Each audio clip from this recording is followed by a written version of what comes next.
지금 그러면 제가 그 준비한 내용을 조금 설명을 좀 드릴게요. 일단 제가 좀 보여드리고 싶으니까 여러분들이 이제 주식하신 지 많이 되신 분들도 계시고 시작하신 지 얼마 안 되신 분들도 계실 텐데요. 제가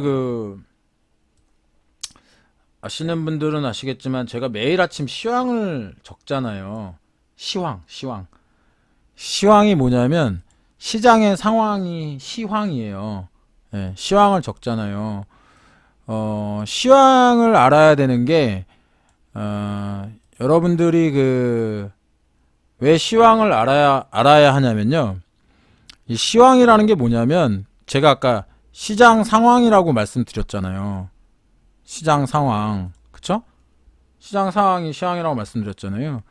시황을 알고 있으면 오늘 시장이 뭐 좀 좋겠구나, 아니면 좀 안 좋겠구나, 오늘 시장이 이렇게 흐르겠구나, 이 정도는 알 수 있어요. 그 정도까지는. 근데 시황을 모르잖아요? 그러면 그냥 깜깜이야. 오늘 시장이 좋을 것 같았는데, 나쁠 것 같았는데, 이런 것도 전혀 파악이 안 되는 거지. 그 얘기는 무슨 얘기냐면, 내가 시장 상황을 모른다는 얘기는 내 마음이 되게 불안할 수 있다는 거예요. 물론 시장 상황에 맞지 않게 주식이 올라가기도 내려가기도 해요.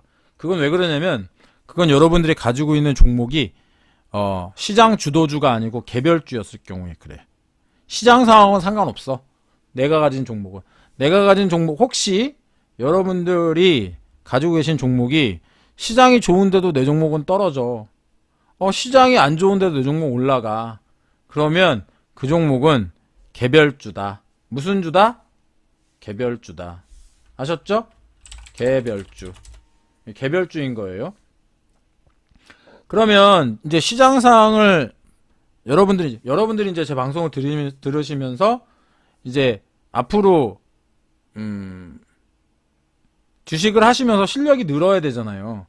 그런 상황을 만들어 드리려고 오늘 이 개잡주 아니고 개별주예요. 개잡주는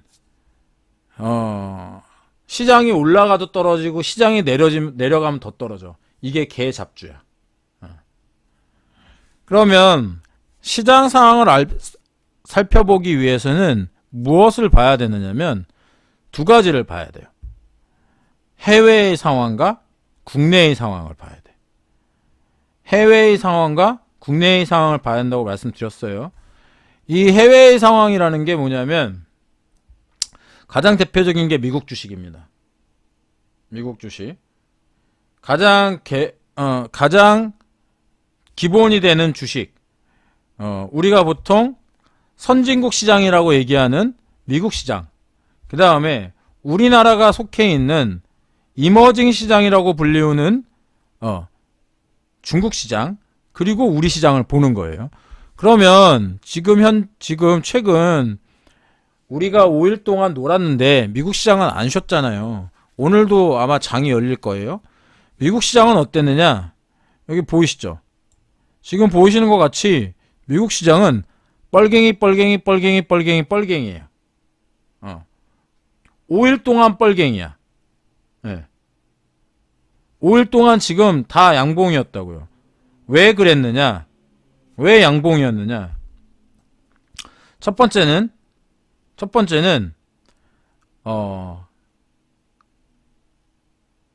번째가 이유가 뭘까요? 왜 양봉이었을까요? 일단 기업들의 실적이 잘 나왔어요. 애플의 실적도 컨센서스에 부합했어. 시장이 이 정도 오를 거야 라고 얘기했는데 그 정도 가격에 맞춰 나왔어. 그 다음에 두 번째는 뭐예요? FRB, 연방준비은행이 지금 올해에 금리를 안 올릴 수도 있어. 작년 같으면 작년에 뭐라고 얘기했냐면 금리 2번 올릴 거야 그랬거든요. 올해 2019년도에. 근데 지금은 금리를 한 번 정도 올릴 것 같아 라고 얘기하는데 시장은 뭐라고 어떻게 해석하고 있냐면 야 이거 금리 안 올릴 수도 있을 것 같아. 왜냐하면 연준이 인내심이라는 표현을 쓰기 시작했거든요. 인내심. 베이지북이라고 해가지고 연준이 회의하면 그 회의한 기록을 이렇게 얘기를 해요. 올해부터는 연방준비위원회의 캡장 그 의장이 직접 인터뷰도 해요. 그 인터뷰한 내용이 그 내용이었다는 거죠. 그러면 미국 주식이 제가 이거를 매일매일 그 말씀을 드리는데 미국 주식이 보시게 되면 여기 보세요. 얘네가 지금 여기에서 이렇게 우리가 이걸 추세선이라고 얘기를 하는데 추세선을 그었을 때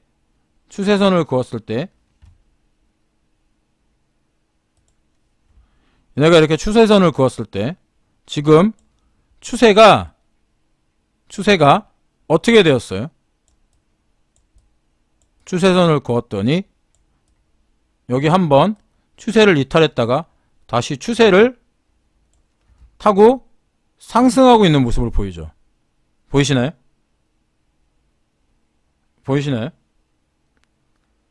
이게 뭐냐면 기술적 분석에서 이 추세 있잖아요. 이 추세선이라는 것은 요 아래에는 저항선이 되고요. 지지선이 되고요. 요 위에는 저항선이 돼요. 이걸 보시면은 밑으로 내려갔다가 지지선 맞고 올라오고 저항선 맞고 떨어지고 지지선 맞고 올라가고 저항선 맞고 떨어지고 원래 여기선 한번 버텨줬어야 되는데 이때 급락을 했어요. 이때 그랬다가 다시 저항선을 뚫고 표준 분포 안에 들어왔고 다시 위로 올라가고 있는 모습을 보이고 있다고. 그러면 이거는 추세를 이탈했다.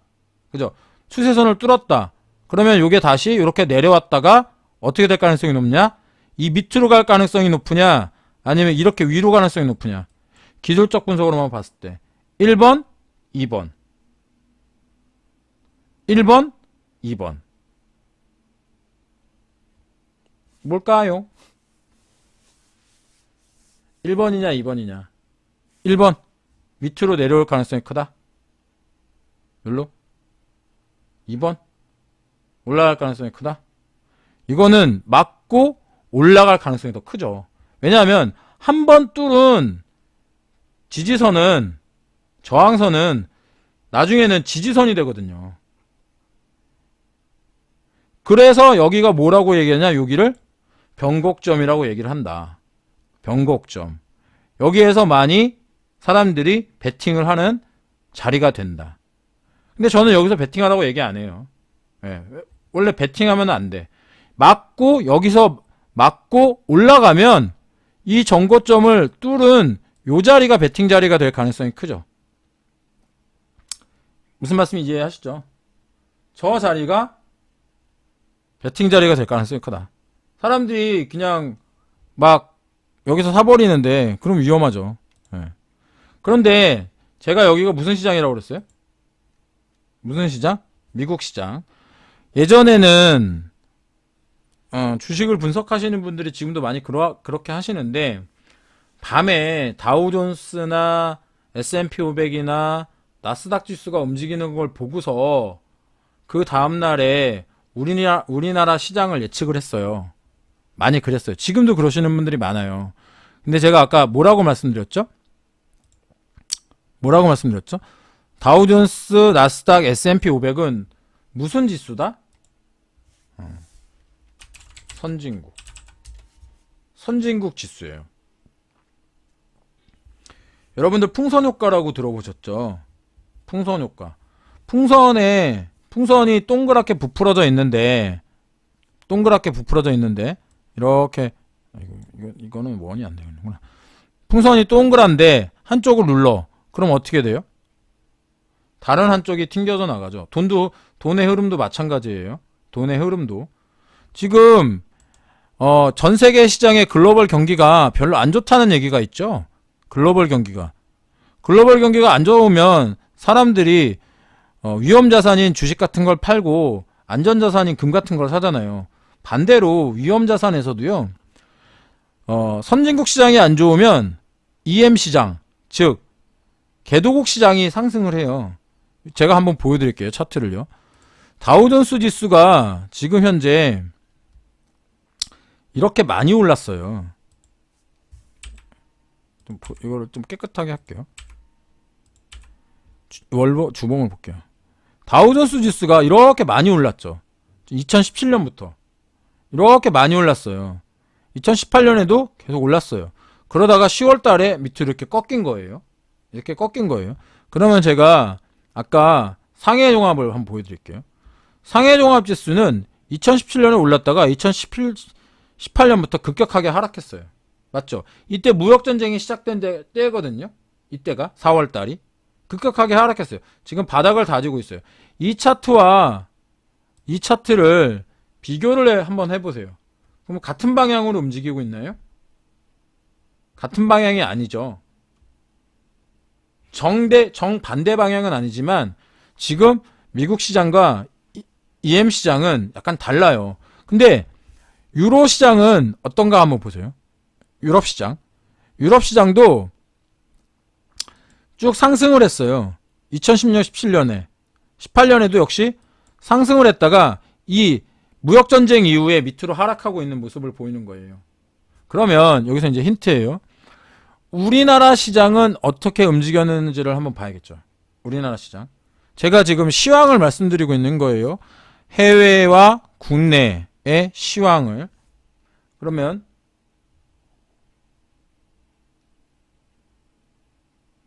우리나라 시장은 어떻게 좀 볼게요. 우리나라 시장은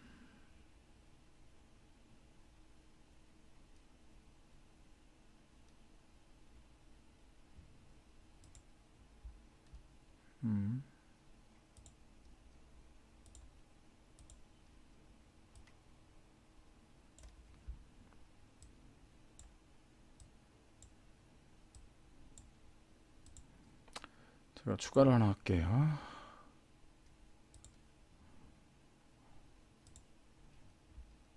지금 제가 여기 보여드리고 있는 요게 지금 우리나라의 코스피 종합 차트이거든요.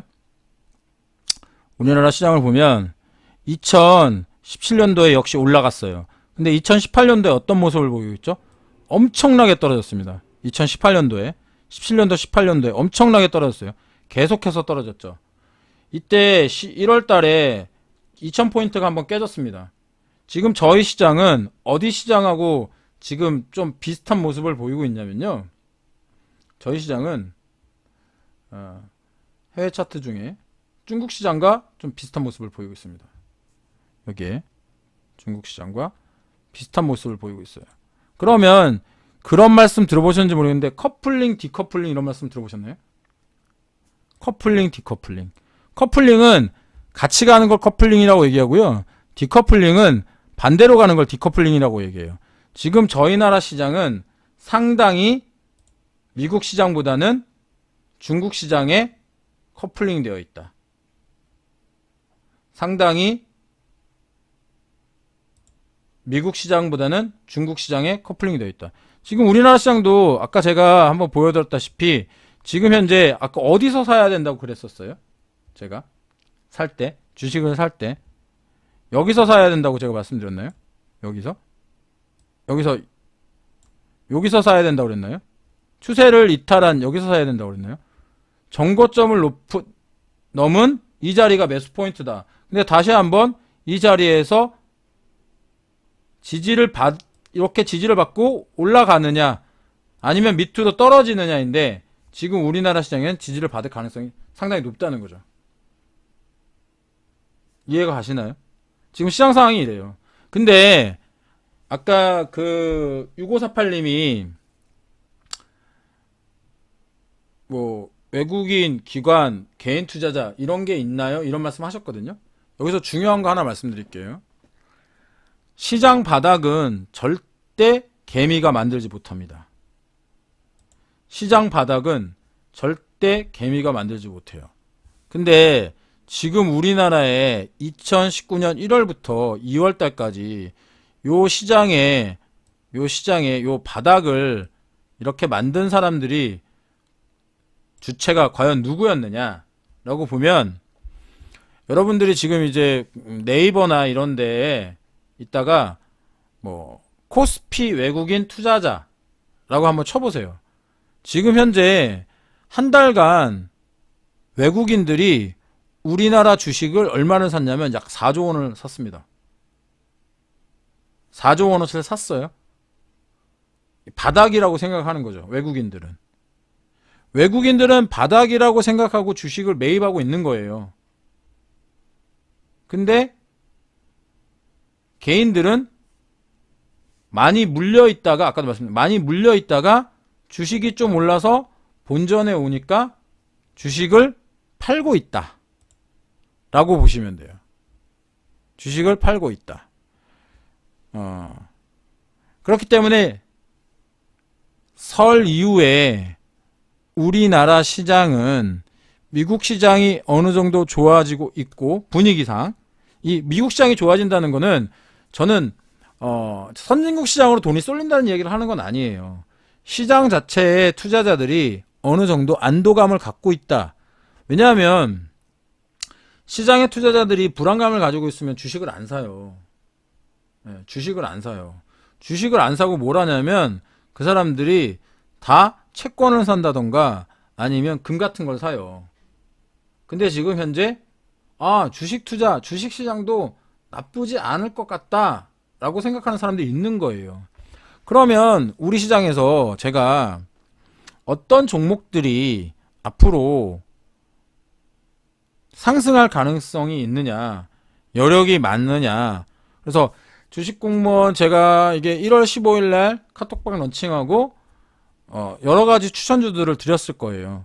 여러 가지 추천주들을 드렸을 때 지금 가장 좀 길게 끌고 오는 종목 중에 하나가 어떤 종목이냐면 전기차 관련 종목인데 그게 LG화학입니다. 그러면 LG화학에 관련해 가지고 조금 보여드릴게요.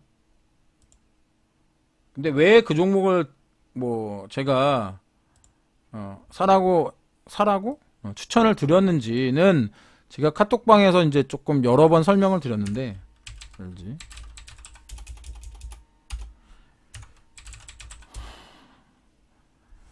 이 LG화학이 실제로 전기차 관련주이기도 하지만 이 종목은 소재주이기도 합니다. 경기가 살아나면은 가장 먼저 뭐 어떤 호재를 누리는 것이 화학주, 그 다음에 철강 금속주들입니다. 이 종목 같은 경우에 지금 아까도 제가 잠깐 말씀드렸지만 추세선을 어느 정도 이탈하는 모습을 보이고 있고요. 추세는 하락 추세가 이제 어느 정도 거의 멈춘 모습을 보이고 있고요. 그 다음에 역시 이쪽 바닥에서 다시 한번 지지를 받고 올라가는 모습을, 추세를 다시 뚫었죠. 받고 올라가는 모습을 보이고 있고, 이 종목 같은 경우에 외국인이 지금 현재 한 달 동안 약 한 1200억 원 정도를 순매수했습니다. 그러니까 외국인들이 샀다는 얘기예요. 외국인들이. 또한 기관 투자자들도 이 종목에 대해서 현재 순매수를 하고 있습니다. 이 종목을 지금 현재 팔고 있는 사람들은 개인 투자자들이에요. 12월 말에 보통 기사들이 많이 나는데요. 개인 투자자 올해도 많이 털렸다. 이런 거 많이 들어보셨을 거예요. 개인 투자자. 주식시장에는 3주체가 있습니다. 기관, 개인, 외국인. 외국인 투자자가 우리나라에서 이렇게 활개를 치게 된 것이 이제 IMF 이후죠. IMF 이후에 어떤 시장이 개방되면서 외국인 투자자들이 우리나라 들어와서 막대한 자본력과 정보력으로 쥐락펴락, 거기다가 이제 공매도 같은 것도 해요. 공매도 같은 것도 하기 때문에 외국인 투자자들을 개인 투자자들이 이길 수 있는 방법이 거의 없어요. 근데 기관 투자자? 그럼 기관 투자자들은 어떠냐? 기관 투자자들 역시 외국인 투자자보다는 적지만 정보라든가 어떤 자본력이라든가 개인 투자자들보다 훨씬 낮죠. 그쵸? 근데 개인 투자자들은 사실은 이런 종목을 제가 말씀드리면 안 사요. 왜 안 사냐? 36만 8천 원 너무 비싸. 비싸다고 해서 안 사는 거야. 그러면 뭐 1,000원짜리 뭐 1,000원짜리 아니면은 뭐 그런 종목도 사시잖아요. 근데 이제 그런 게 잘못하면 아까 말씀드린 개잡주가 될 가능성들이 커요. 개잡주가 될 가능성들이 큽니다. 제가 이 종목을 말씀을 드리면서 하나를 좀 더 말씀을 드려볼게요. 이거는 받으신 분들도 계실 텐데 잠시만요.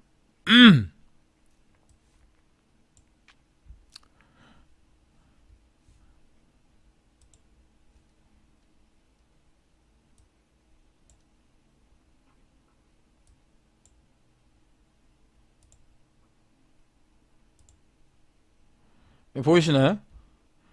이게 이제 제가 여러분들한테 그 직접 만들어 드린 전기차 산업 분석에 관련된 내용인데요.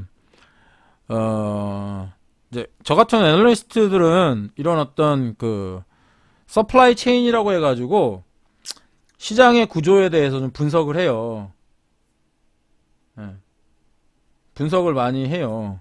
이게 뭐냐면 전기차 분야라고 예를 들어 산다면 전기차 분야의 시장 규모가 어느 정도 되고 그 시장 규모의 탑픽인 회사가 어떤 회사이고 이런 것들에 대해서 분석을 하는데 이 전기차 산업을 분석을 하면 일단은 서플라이 체인 시장 매력도가 높은 데가 강화 플라스틱, 그 다음에 충전 인프라, 그 다음에 공기 정화, 세시 이 정도가 이제 고매력군이고요. 저매력군이 이제 모터, 인버터, 디스플레이 등인데 제가 아까 말씀드린 LG화학의 이제 배터리 충전 시스템 이쪽 부분이 가장 그 시장 규모가 큽니다. 여러분들이 시장 규모가 큰 데에 많은 돈이 쏠린다는 건 당연히 아시겠죠. 시장 규모가 약 40조고요. 우리나라 1위가 LG화학입니다. 근데 사실은 LG화학의 주가가 이렇게 올라갔다가 좀 약간 주춤한 이유가 뭔지 아시나요? 중국에서 자기네 회사에만 배터리 보조금을 지급을 했어요. 그래서 잠깐 주춤했는데 이게 오히려 LG화학에는 훨씬 더 이득이 됐다. 전화위복이 됐다. 왜 그러냐면 LG화학이 중국에 많이 수출을 못하는 대신 유럽 같은 곳과 손을 잡기 시작했습니다. 사실은 전기차가 가장 큰 시장이 중국 맞아요. 중국이 뭐 스모그니 이런 걸로 전기차 시장에 많은 어떤 그 투자를 하고 있거든요. 근데 지금은 독일 3사라든가 미국 회사라든가 이런 회사들도 전기차에 굉장히 많이 투자를 하고 있다. 여러분들 뭐 이제 수소차 이야기가 많은데 웬 전기차냐라고 생각하시겠지만 수소차 종목들이 최근 많이 빠지고 있죠. 지금 가지고 계신 분들도 분명히 있으실 겁니다. 수소차가 전기차에 비해서 조금 더 신재생 에너지에는 가깝습니다. 조금 더 신재생 에너지에는 가까워요. 그런데 전기차와 수소차가 서로 경쟁을 하고는 있는데 지금 현재 내연기관에서 바로 수소차로 가기에는 산업 구조가 그리 녹록지가 않습니다. 전기차를 거쳐서 수소차로 가던가 뭐 그럴 가능성이 상당히 많다는 거죠. 그러니까 실질적으로 그 기술에 관련된 일을 하시는 분들은 그 아시겠지만 캐즘이라고 해가지고 저희가 어떤 그 과학기술이 개발됐다고 해서 그것이 바로 돈과 연결되고 바로 사람들이 사용하고 그러지 않습니다. 어떤 시차라는 게 분명히 존재를 해요. 시차라는 것이. 그 시차라는 것이 캐즘이라는 것인데 지금 수소차는 정부에서 정책적으로 밀기 때문에 이거는 펀더멘탈로 가는 종목이 아닙니다. 기대감, 즉 센티멘탈로 움직이는 종목이라는 겁니다. 제가 조금 있다가 남북 경협에 대해서도 조금 설명드리려고 하는데 아까 제가 보여드리는 지금 요 자료는 제가 직접 만든 자료고요. 요 자료는 제가 나중에 카톡을 통해서 다시 한번 드리도록 할게요. 설명을 드리기 위해서 제가 지금 이 자료를 드린 거고,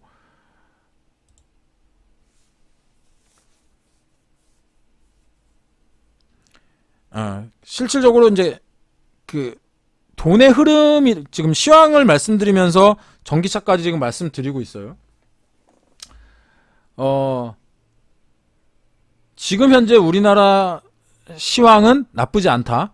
분명히 아까도 서두에 모두에 말씀드렸지만 내일 경협주들은 거의 대부분 갭을 만들 겁니다. 그러면 지금 현재 코스닥에서 돈을 빨아들이고 있는 종목은 사실은 테마라고 얘기한다면 남북 경협과 수소, 그 다음에 정치 테마주 정도였어요. 그 정도였는데 아까도 제가 말씀드렸다시피 돈이, 여러분들도 마찬가지잖아요. 내가 돈이 10,000원이 있어요. 그러면 여러분들은 그 10,000원을 가장 기회비용이 높은, 기대값이 높은 놈에 투자를 하겠죠. 그쵸? 그러면 그게 코스닥인지 아니면 코스피인지, 물론 저는 계속 여러분들이 돈이 많으신 분들은 코스피를 사야 된다고 지속적으로 주장을 하고 있습니다. 그게 안정적으로 돈을 버는 방법이에요. 정말이에요. 잘 안 오를 것 같다고요? 삼성전자하고 SK하이닉스 올해 1월달에 들어서만 20몇 % 올랐어요. 정말로. 저평가되어 있는 종목들은 제 자리를 찾아갑니다. 근데 코스닥 같은 경우에는 물론 먹으면 많이 먹지만, 아니 못 먹으면 큰일 나잖아요. 못 먹으면 손해를 많이 보잖아요. 그렇기 때문에 저는 돈이 많으신 분들은, 안정적인 투자를 하시는 분들은 코스닥보다 코스피를 하시라고 말씀을 드리는 거고, 코스닥 중에서도 아까 돈의 쏠림 현상이 분명히 발생한다고 했죠. 돈의 쏠림 현상이 발생을 합니다. 그거는 지금은 수소차가 얼마 전까지만 해도 굉장히 이슈를 끌었습니다. 왜냐하면 맨날 문재인 대통령이 연두 기자회견에 나와가지고 첫 번째 얘기한 게 수소차 뭐 만들겠다, 뭐 하겠다. 제가 근데 아까도 말씀드렸지만 여러분들 주변에 수소차가 지금 몇 대나 돌아다니는지 한번 보세요.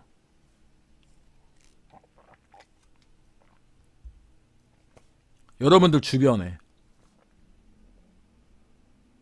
기대감이라니까요. 이게 옥석 고르기가 분명히 일어날 겁니다. 수소차 중에서도. 저는 수소차 중에서 몇 가지 종목들은 괜찮다고 생각하는 종목들이 있어요. 저도. 근데 아직 공개는 안 하고 있어. 왜냐?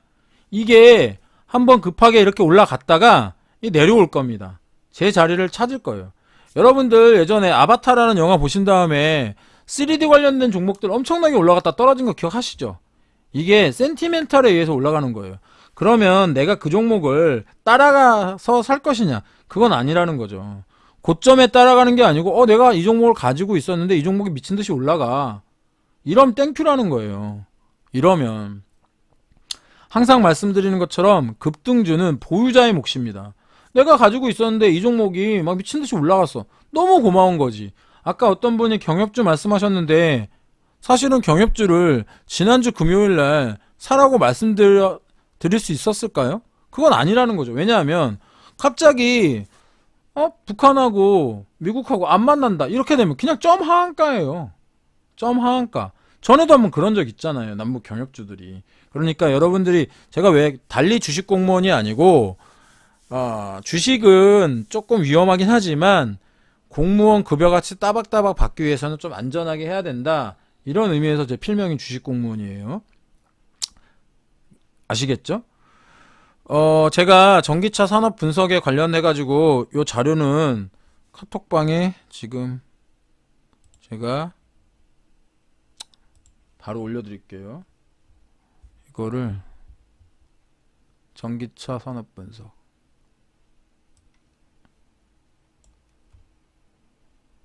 이거 제가 직접 만든 거예요. 따박따박. 한 땀 한 땀 직접 만든 거니까 어디 다른데 뿌리셔도 돼요. 안 된다고 그럴 줄 알았죠? 뿌리셔도 돼요. 다만 원본 출처 소스만 좀 알려주시면 되겠고 뿌리셔도 되고요. 이제 아까 제가 그 돈의 흐름에 대해서 조금 설명을 드리다가 이제 이쪽으로 넘어왔잖아요. 근데 사실은 여러분들한테 종목 얘기 하지 않으면 여러분들이 조금 지루해 하시죠. 근데 이제 이 거시적으로 진짜로 아셔야지 돼요. 아셔야지 돼요. 왜냐하면 개별주들 이제 여러분들 가지고 계신 종목들 중에 2월달, 3월달에 이건 좀 무서운 얘기인데 재수가 없으면 상장 폐지를 당할 수도 있어요. 예. 상장 폐지를 당할 수도 있어요. 아까 어떤 분이 말씀하신 계잡주의 경우 그럴 수 있어요. 계잡주의 경우. 그러면 그 계잡주가 왜 계잡주냐? 그거는 이 종목이 이제 12월 보통 이제 12월 결산 법인들이 많거든요. 12월 결산 법인들이 2월달, 3월달에 감사 보고서를 제출해야 되는데 감사 보고서를 제출하지 못하는 경우가 있어요. 왜냐하면 뭐 4년 연속 적자가 지속됐다던가 뭐 이 회사에 심각한 문제가 자금 조달에 문제가 있다던가 기타 등등의 얘기가 있으면 감사 거절을 받거나 한정 그런 경우가 있어요. 제대로 적정을 받지 못하는 경우가 있어요. 그러면 주식 투자를 99번 잘하더라도 한 번 실수로 아주 큰 실수를 하게 됩니다. 그렇기 때문에 잡주들이라고 생각되는 종목들은 특히 2월달, 3월달에 조심하셔야 되고 그 종목들을 현재 가지고 계시다고 한다면 재무제표를 좀 살펴보시고 재무제표가 4년 연속 적자, 이제 바이오 기업들이 이런 기업들이 많아요. 재무제표가 4년 연속 적자라던가 뭐 그런 낌새가 좀 보이는 종목들은 2월달이 가기 전에 조금 정리를 해 놓으실 필요가 분명히 있습니다. 분명히 있어요. 그리고 아까 제가 돈의 흐름에 대해서 좀 말씀을 드렸는데 뭐 대부분 이제 2월 27일, 28일 북미 정상회담이 있다는 거는 알고 계실 거고 3월 1일 날이 무역 협상 그 기한이에요. 그러니까 미중 무역 협상의 기한이에요. 지금 뭐 회의가 잘 되고 있다. 뭐 이런 얘기들이 지속 나오고 있죠. 또 트럼프가 이제 저 같은 경우에는 트럼프 짹짹이 팔로우거든요. 팔로우를 하고 있거든요. 그래서 트럼프가 글 올리는 걸 저는 거의 실시간으로 계속 봐요. 근데 그 분위기는 나쁘지 않아요. 지금 현재 미중 무역 협상에 관련된. 근데 이제 가장 문제는 지적재산권에 관련된 문제겠죠. 과연 지적재산권에 관련해서도 중국과 미국이 합의를 할 수 있겠느냐. 근데 그거는 이제 조금 합의를 한다고 하는 전제 하에서 우리가 그 이야기를 해야 하는 것이고요. 사실은 불확실성이라는 게 불확실할 때가 제일 무서워요. 확실해지면 겁날 게 없어요. 만약에 협상이 깨졌다, 결렬됐다. 지금까지 계속 결렬됐었는데 더 이상 무서운 게 뭐 있어? 오히려 미국과 그러니까 미국 어떤 주식시장이 안 좋아지면 아까도 말씀드렸 쫄지 말라는 얘기인 거예요. 쫄지 말고 중국 시장을 봐야지. 중국 시장은 그럼 어떻게 되느냐? 중국 시장도 무조건 안 좋아지느냐? 아니다. 중국 시장은 얼마 전에 경기 부양 정책을 중국 정부에서 발표했다. 우리나라 돈으로 거의 한 38조 원이었다. 경기가 안 좋아지면 지금 중국 시장은 거의 바닥권이다. 우리나라 시장도 거의 바닥권이다. 그러면 거의 바닥권이면 내려갈 가능성보다는 올라갈 가능성이 높다. 이렇게 보시고 투자를 하셔야지 너무 쫄아만 계시면은 무조건 투자가 안 돼요. 무조건 투자가 안 되고 한 가지 주의해야 할 건 하나 있어요. 이게 뭐냐면 이제 3월 25일 날 MSCI 중국 A주가 편입이 됩니다. MSCI 중국 A주가 뭐냐면 모건 스탠리 인덱스인데, 이제 여러분들이 이거는 좀 이해하실지 모르겠네. 패시브 자금하고 액티브 자금이 있어요. 우리나라 지금 증시가 이렇게 올라가는 거는, 이렇게 올라가고 있잖아요? 이렇게 올라가고 있는 거는, 이거는 액티브 자금이 올리는 게 아니에요. 액티브 자금이 올리는 게 아니고, 패시브 자금이라고 해서, 우리나라에 좀 장기 투자를 하는 자금이 들어와서 이 주가를 지금 올리고 있는 거예요. 패시브 자금. 써드릴게요. 이런 자금의 종류가 있어요. 그러면 제가 아까 8일날 MSCI 중국 A주가 그 상장된다고 했잖아요. 그러면 같은 이머징이야. 우리나라랑 중국이랑.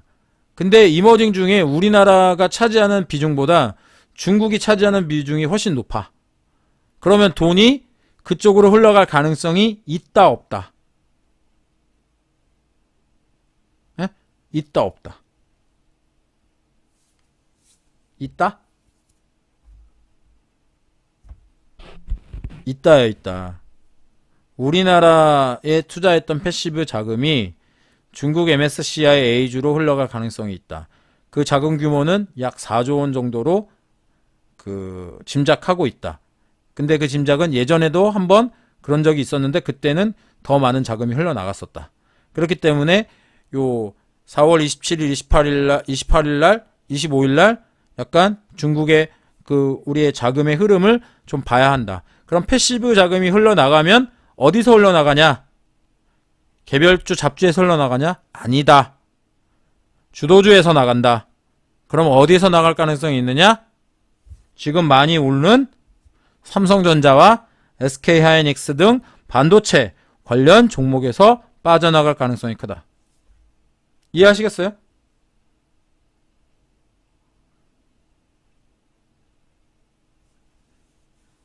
너무 어려운 이야기인가?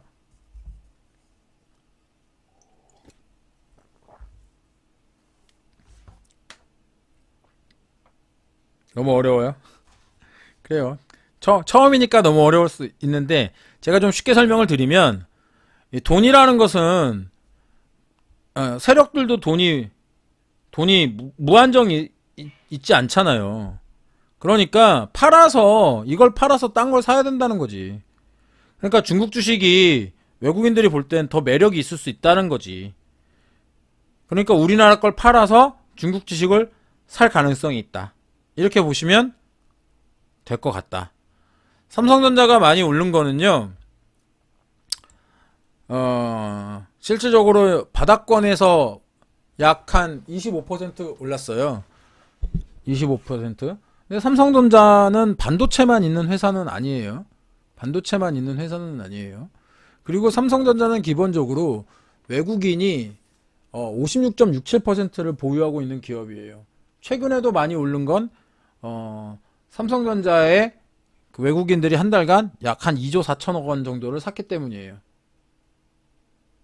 근데 아까도 제가 말씀드렸다시피 어떤 모멘텀이 사라졌을 경우엔 삼성전자가 또 떨어질 가능성이 높기 때문에 그런 점은 약간 주의를 하고, 야, 삼성전자 다시 5만원 6만원 가는 거 아니야? 라고 생각할 수 있지만 폴더블 폰이요? 글쎄요.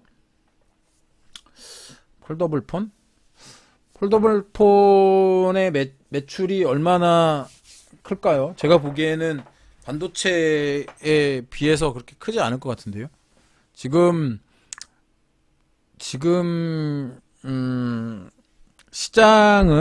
휴대폰 시장은 거의 포화 상태예요. 더 이상 성장이 어려울 정도로 포화 상태이고, 애플의 주식이 오르는 것은 아이폰 때문이 아니고 애플이 가지고 있는 어떤 시장을 바꿀 수 있는 소프트웨어. 삼성전자는 없잖아요. 삼성전자는 애플처럼 하드웨어를 가지고 있지 소프트웨어를 가지고 있지 못하잖아요. 그렇기 때문에 삼성전자가 어떤 생태계를 가져가지 못하는 그런 약점이 좀 존재를 한다. 다만 뭐 이제 하드웨어를 워낙 잘 만드니까 반도체를 예, 그런 장점들은 있다라고 말씀드리는 거고 중간에 종목 관련해 가지고 궁금한 거 있으시면 예, 거 빼고 다 되죠. 근데 그게 굉장히 크죠. 요즘 넷플릭스 주가 오르는 거 보세요. 넷플릭스.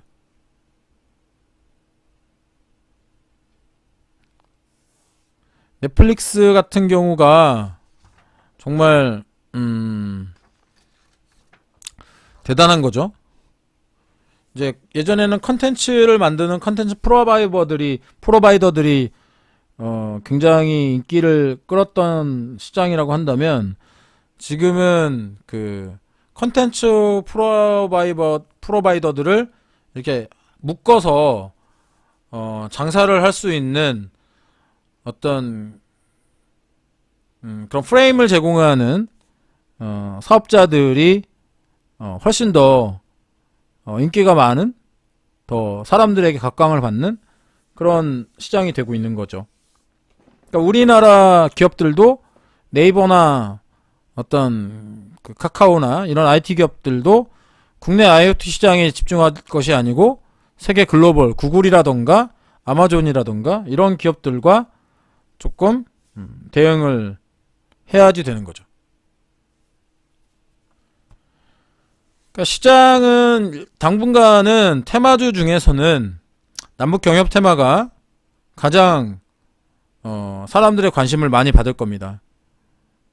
많이 받을 거예요. 다만 여러분들이 지금 남북 경협 테마주를 가지고 계시지 않으신다면 막 갭상승했을 때 올라타거나 그러시지 말라 말씀을 좀 드리겠고요.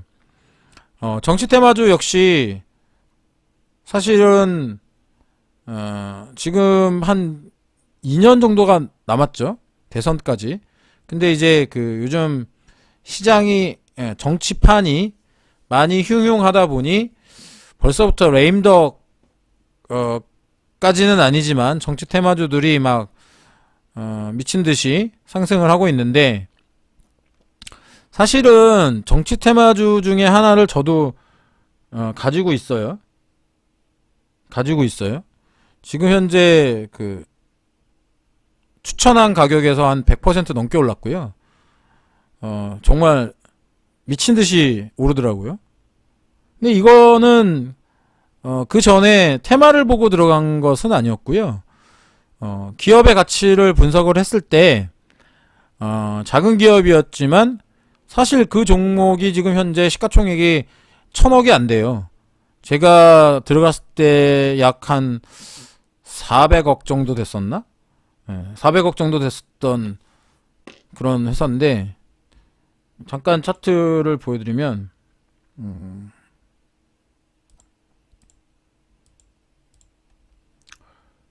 이게 이름이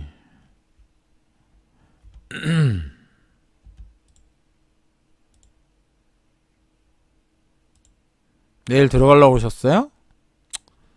뭐 잘하시는 분이면 들어가셔도 돼요.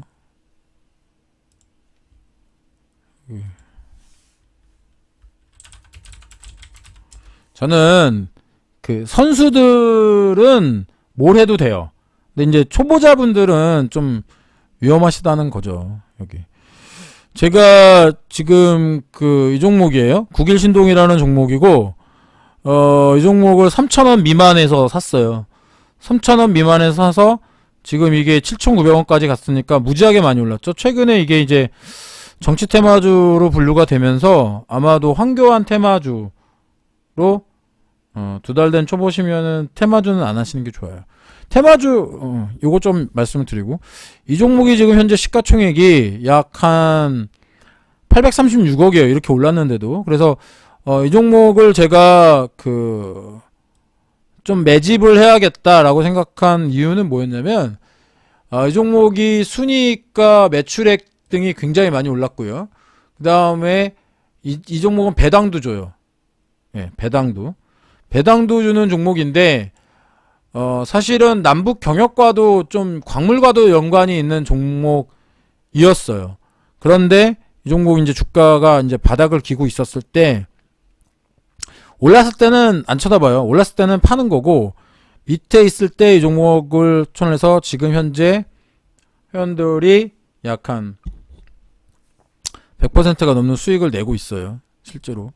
얼마 전에도 제가 한번 뭐 보여드렸었죠. 네.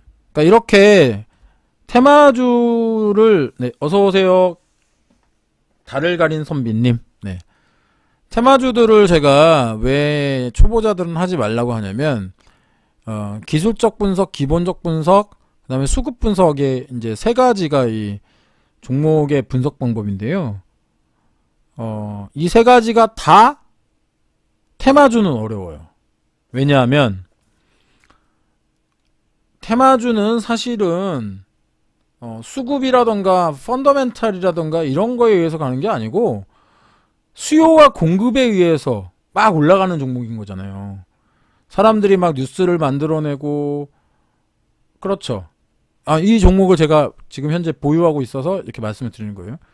근데 이건 분석이 되게 어려워요. 이게. 분석이 어렵다고. 왜냐하면, 아까도 말씀드린 것처럼, 펀더멘탈 이런 게 없어, 아예. 하나 더 찾을 수 있을까요? 제가 그거 전문이긴 한데요. 근데 이제 그걸 목적으로 하진 않아요. 급등주를 목적으로 하진 않아요. 급등주를 목적으로 하진 않는데, 가끔 가다가 괜찮은 종목을 찾았는데, 그게 급등하는 경우가 있어요. 그게 이제 이런 국일신동 같은 이런 종목인 거죠. 시간 다 된 거? 글쎄요, 뭐, 바로 사서 바로 올라가는 거는 저는 어렵고요. 그래도 최소한 한 일주일 정도는 기다려야 되지 않을까요? 그리고 뭐 다들 뭐 여기 달을 가린 선비님처럼 급등한 종목을 좋아하실 것 같은데, 실질적으로 제가 작년에 한 700% 수익 난 종목이 있었어요. 그게 뭐였냐면, 근데 그렇게 막 달을 가린 선비님 같이 그렇게 못 가요. 그렇게 저는 그런 전문가 아니에요. 제가 만든 알고리즘도 오르기 전 바로 내가 사자마자 막 상한가 2번, 3번 가고, 저는 그런 전문가는 아니에요. 그 작년에 700% 정도 수익을 낸 사막 콘덴서라는 종목인데요. 이 종목 역시 제가 2017년 한 여기 14,000원대 미만에 매수를 했어요. 매집을 했어요. 매집을 해서 얼마에 팔았냐면 10만원에 딱 팔고 나왔어요. 진짜로 10만원에 팔고 나왔고요. 이 종목 같은 경우에도 이제 지금은 굉장히 유명해졌지만, 예전에는 MLCC 이때만 해도 MLCC에 관련된 것이 이렇게 좋을 것이다 라고 예측한 전문가도 없었어요. 없었어요. 근데 이제 기업에 대해서 분석을 하다 보니, 이 사막 콘덴서라는 종목이 콘덴서 부분에서 매출을 꾸준하게 내고 있는 회사이고, 전 세계적으로도 이 기술을 가진 기업이 몇 개 안 돼. 몇 개 안 돼. 근데 이 종목이 지금 아까 말씀드린 대로 달을 가린 선비님이 말씀하신 초입이, 여기가 초입이죠. 그렇지 않을까요? 여기가 지금 14,000원대가 거래량 터지면서 초입이잖아요. 그죠? 이 초입인데, 이게 그럼 여기까지 갔으면 많이 간 거죠. 이게 어디까지 가느냐? 더 가요. 더 가요. 전 이때까지도 팔지 말라고 그랬어요. 왜냐? 나는 14,000원에 샀으니까, 우린 14,000원에 샀으니까 여기도 나는 무지하게 이익인데, 계속 가지고 왔어요. 계속. 그랬더니 이렇게 가더라고. 쭉쭉쭉쭉쭉 여기까지. 10만원을 찍더라고요. 이게 주식이죠. 이게 심루타 종목인 거죠. 여러분들 1억을 투자해서 1년을 기다렸는데 1억을 투자했는데 1년을 기다려서 10억이 됐어요. 그쵸? 그게 주식인 거죠. 내가 조금 샀다가 팔았다가 샀다가 팔았다가 샀다가 팔았다가 1년이 지난 다음에 수수료 빼고 세금 빼고 플러스 마이너스 똔똔. 그러면 그걸 주식하면 그건 안 되는 거죠. 그거는 오히려 은행에 저금을 한 게 맞았지. 왜냐면 1년 지난 다음에 내가 1억을 투자했는데 1년 지난 후에 1억이에요. 그럼 그건 손해본 거예요. 왜냐면 은행에 투자하면 이자라도 붙잖아. 채권을 사면 이자라도 붙잖아. 그죠? 그러니까 주식은 그렇게 좀 하는 거다. 이렇게 좀 말씀을 드리고, 지금 2달 정도 되셨다고 한다면 더욱더 테마주는 좀 하지 마세요. 테마주는 골이 깊으면, 산이 높으면 골이 깊습니다. 예. 뭐 예전에 올랐던 종목 중에 테마주 중에, 정치 테마주 중에 제가 기억나는 게 보령 메디앙스라는 종목이 있었어요. 이 종목이 아마 박근혜 정치 테마주였습니다. 이 종목이. 그래서 보시면 여기 2015년도에 박근혜 정치 테마주, 박근혜 그때 이제 뭐 산하 제한 풀리면서 산하 제한 풀리면서 이렇게 종목이 올라갔었죠. 이렇게 올라갔다가 밑으로 이렇게 쭉 빠져요. 그냥 종목을 달라고요. 10배 가는 종목.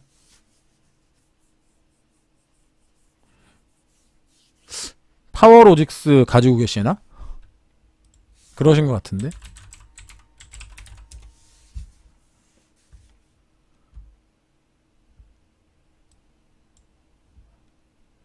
파워로직스라는 종목을 가지고 계신 것 같네요. 닉네임이 파워로직스이신 걸 보니. 종목은 제가 저는 드리는데요. 저는 드리는데 과연 여러분들이 그 종목을 그렇게 기다리실 수 있는지는 여러분들의 몫이에요. 저는 종목을 드리지만 제가 아까 제 추천주들 다 아시잖아요. 여기 들어와 계신 분들은 거의 다 아실 것 같은데, 시초가도 그렇고 단타도 그렇고 중장기주도 그렇고 거의 들여서 거의 다 수익권이실 거예요. 지금 현재 뭐 작게는 한 3%에서 많게는 한 7, 8%, 10%. 왜냐면 제가 이제 요 카톡방을 운영한 지 그렇게 많이 안 됐으니까. 근데 저는 드릴 수는 있지만 여러분들이 기다리실 수 있는지는 여러분의 몫이라고 분명히 말씀드렸어요. 좀 어려운 주식을 어렵게 하시지 마시고 좀 쉽게 하시는 게 좋은 것 같고요. 제가 늘 말씀드리는 분할 매매, 분할 매수. 그럼 에버리징하고 피라미딩도 제가 말씀을 드렸죠. 그 에버리징과 피라미딩이라는 게 여러분들이 주식시장에서 돈을 벌 수 있는 굉장히 훌륭한 기술입니다. 굉장히 훌륭한 기술. 여기 다른 분들은 저것인가 보다. 여기 오늘 그냥 우연히 오신 분들도 계시나 보다. 제가 오늘 저걸 안 걸었군요. 비번을 안 걸었군요. 예. 지금 카톡방을 운영하고 있고요. 카톡방 주소가 여기 표시가 되나? 여기 표시가 되네. 이게 카톡방 주소입니다. 카톡방 주소고요. 제가 매일매일 아침에 새벽 5시 반에 눈 비비고 일어나서 시황을 지금 2년 넘게 하루도 빼뜨리지 않고 작성을 하고 있습니다. 들어가고 있고요. 작성하고 있고 들어오세요. 작성하고 있고요. 뭐 제가 제일 잘하는 게 꾸준한 겁니다. 꾸준한 거고, 오늘 잠깐 동안 여러분들한테 이런 소통의 어떤 시간을 가졌는데요. 좀 기회가 된다면 톡으로 얘기하는 것보다 저 주소 치고 들어오시면 되죠. 톡으로 들어오는 것보다 훨씬 더 이렇게 어떤 그림으로서 설명을 드리고 육성으로 설명을 드리는 것이 뉘앙스가 전달된다는 측면에 있어서도 훨씬 더 좋을 거라고 보여져요. 요거 주소창에 치시면 돼요. 요거 아까 제가 보내드린 거 있죠? 카톡방 이거 주소로 들어오시면 되고, 끝으로 한 3분 정도만 그 보유 종목에 관련해서 저거 받을게요. 그 종목 상담? 좀 받을게요. 비중하고 매수가 알려주시면 제가 네이버가 아니고요, 인터넷 주소창에 치셔야 될 거예요 아마.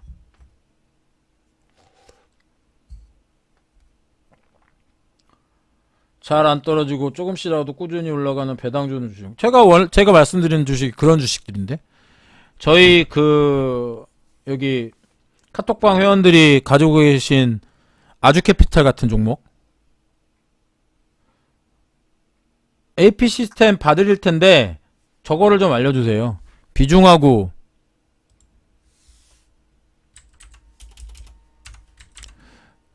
이번 추석 때, 이번 설날 때 영화들 보셨는지 모르겠네. 지금 그 박스오피스 1위가 극한 직업이죠.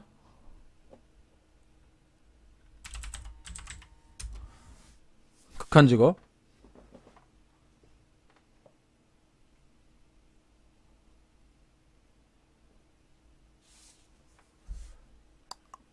AP 시스템. 이 종목은 상장한 지 뭐 한 이제 2년 정도 됐네요. 2년 정도 됐고,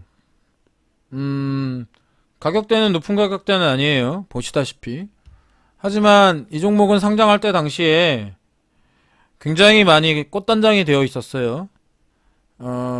상장할 때 가격이 약 한 55,000원 정도였으니까 지금 정확하게 한 반토막 정도 나 있는 상태입니다.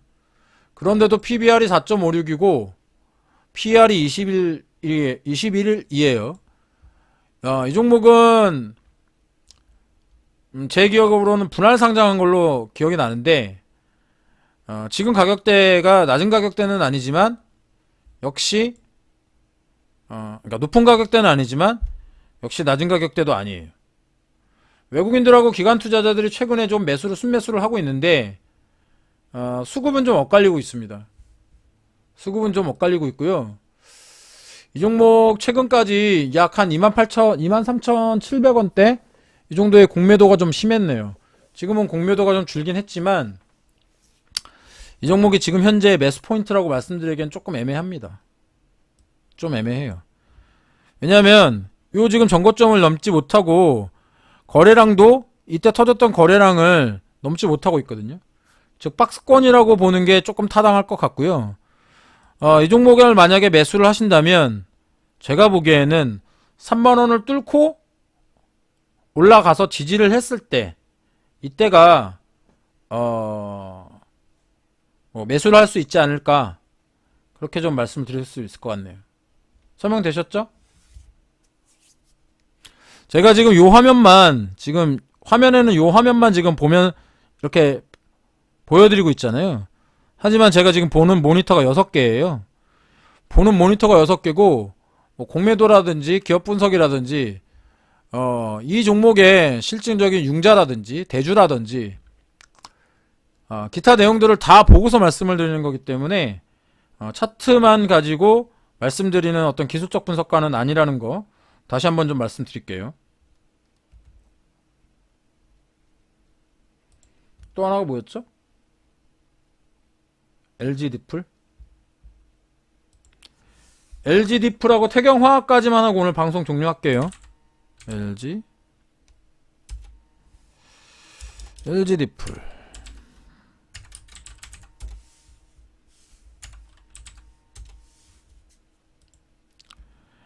LG디플을 19,800원. 그러니까 이런 경우에요. 지금 이거 LG디플 사신 분, LG디플 사신 분 언제 사셨어요? LG디플 사신 분 언제 사셨는지 대답 좀 해주세요.